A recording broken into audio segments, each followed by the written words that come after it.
Hello and welcome to today's video. Today we're going to be previewing the Dixie Vodka 400 at Homestead Miami Speedway.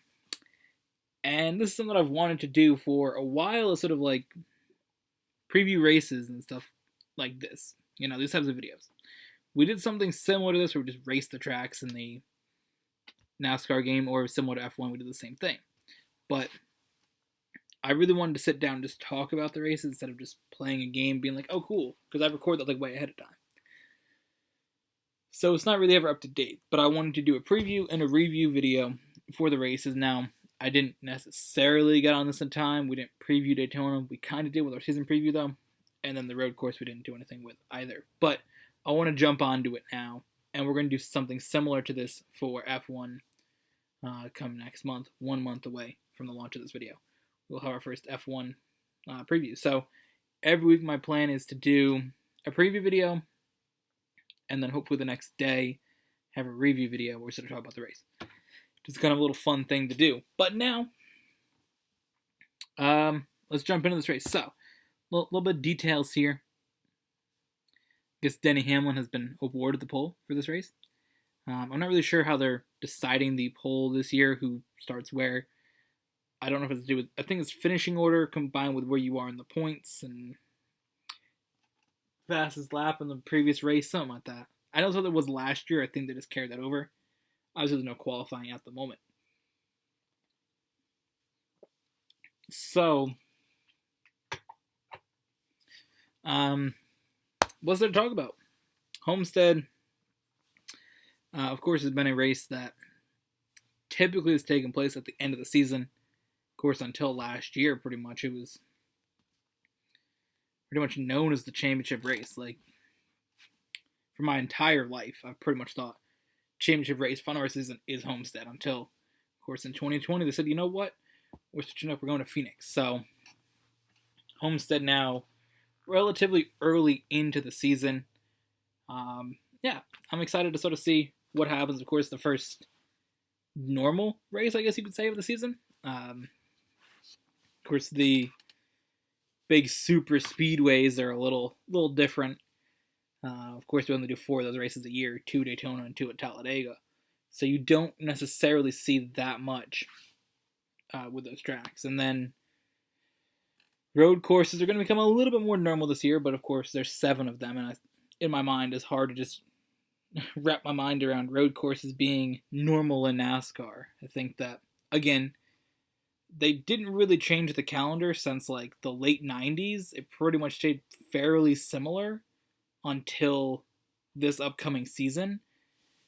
There's only been, we're going to move this race here, move this race. This race becomes, early in the season to the end of the year, that kind of thing. But it hasn't ever really been like, let's bring, 5 or 6 new tracks. Like, there's so many new tracks in the calendar that we've never seen. Road America, we've seen it like when I say we, I mean NASCAR.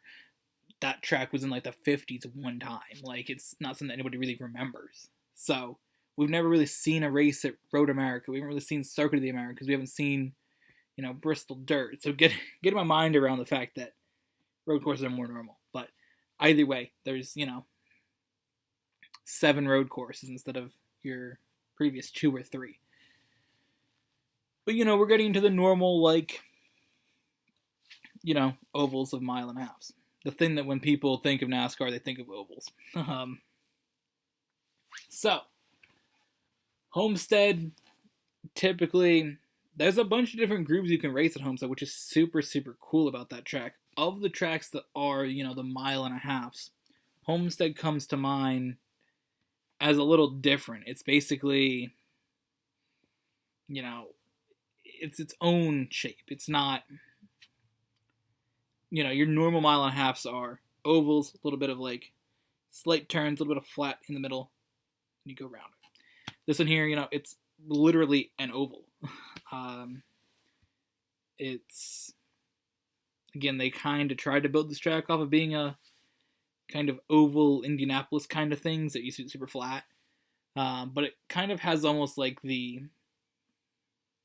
it's a weird track. It's like if, again, you made Indianapolis an oval or you stretched New Hampshire really big, or you straightened Darlington's like corners. It's very weird. It's just that sort of, it fits into that group a little more. Your New Hampshire, your Darlington kind of shape, just a little bigger. And of course you have the big banking. I believe it's 18 or 20 degrees. It's pretty big banking compared to, those other tracks that I mentioned. But you can really get down there. You can go right on the bottom. You can go in the middle. You can go right at the top against the wall.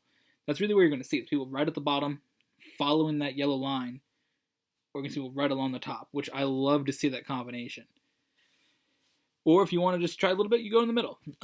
But I love seeing that combo, especially the high side and the low side has always been really interesting to me to sort of see, since that became such an important thing, especially with these cars now that you don't necessarily have to lift off as much or even brake as much as you used to, because you just have to go in the corners and brake relatively, a decent amount. But now you can just sort of right along the outside. So I think to see that combination of who's going to go to the bottom and follow right on that line, drift up to the wall, go back, down towards the bottom of the track. That's always the line that I always thought about. But now, a lot of drivers just go in, get as close as you can to that wall, go around. Of course, with these Cup cars, though, if you make that mistake, you step over, you hit the wall, you're done, pretty much. I mean, they're very fragile on that side. The Xfinity cars, you can hit the wall a little bit, but not the Cup cars. The Cup cars are going to fall apart. Not fall apart, but you're going to damage the fenders on the side just a little bit. That's going to ruin your aerodynamics. So I think this race is going to be super, super interesting to sort of see that. And, we're going to see the continuation of first-time winners. I don't know. It's been a very interesting story to see now that 2 races in the season, there's 2 brand new winners, 2 people that you didn't necessarily, especially Michael McDowell, you didn't expect him to win, be in the playoffs. I think Christopher Bell, I know that I thought, okay, he's going to be in the playoffs. I didn't know if he was going to win, especially not that early. I thought maybe we'll see, a win at like Bristol Dirt Race or something, but to just come out here and win Daytona Road Course in a pretty solid way, it will be interesting to see. Now, here on the NASCAR app, one of the predictions is Tyler Reddick. Now, Tyler Reddick, that is a good point. He was pretty solid there in Xfinity in 2018 and 2019, right up there against the wall. But again, those races, he did hit the wall a little bit, just enough, but not to damage the car, but he did hit a little bit. So how's he going to do without that here in the Cup Series? Of course, his second year at Homestead.